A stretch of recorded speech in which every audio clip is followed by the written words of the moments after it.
I was originally to be on afternoon shift that day, and so I first found out about it. I was just living in Cooks Hill, and my mum actually rang me very early in the morning. So, and she sort of said to me, "There's a giant ship on Nobbys Beach," and I'm like, I'd been on night work the previous night, so I was sort of like, yeah, sure, Mum, thinking it might have been this glorified fishing tinny. So, but just, I guess the news hound in you sort of go, I can't help myself, I've got to go and have a look. And the side of it, like you saw the nose of it over the surf house just over there, and just like thinking, oh my God, like I'd never seen anything like it in my life before. I just remember the winds, they were so sort of harsh, like actually trying to stand still and take a photograph. You'd be there with your camera and you got your 70 to 200 or even your wide angle lens, because you'd be swapping them to try and paint a picture, I guess, of the day. I remember just, the waves sort of coming in, the rescues, and just the crowds building as well. So just cars parked everywhere and people coming and sightseeing it like it was a tourist attraction. So, and this was all why, the rain is absolutely pouring down, the wind's howling. I guess you could say that day was like literally having, I destroyed a camera. I had two, at the beginning of the day I had 2 working camera bodies. At the end of the day I had none, but I had one that came to life the next day because I managed to sort of dry it out under like a hand dryer in the bathroom. I'm like, oh my God, I've got nothing to work with. But I just remember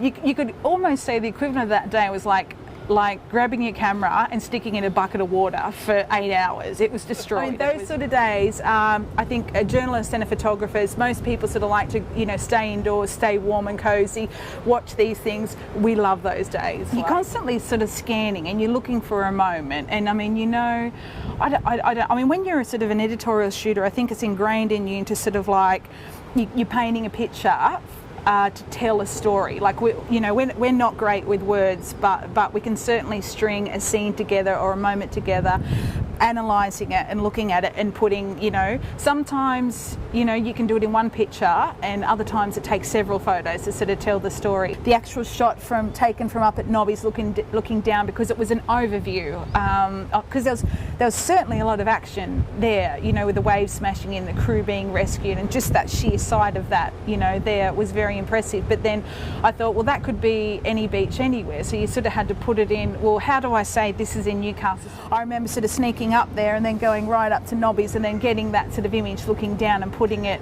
in sort of, this is happening in Newcastle on Nobbys Beach. King Street was the other memorable one. Like, I waded in the water. There was a gentleman there. He had like a BHP raincoat on. You could see the emblem on the back, and then I thought it was a little bit sort of ironic, the image. There was an ambulance patient vehicle which was literally floating through the set of traffic lights at where McDonald's is through this shot, and this guy was just taking a photograph. But I remember wading in up to my sort of waist to get that shot of him in the foreground, and then having that vehicle sort of float through the composition. I think I was actually due to be sort of off, but for most of those days. But I remember just working through it, because I just sort of thought, well, I'll be stuffed if I'm having some days off while this is happening in my backyard.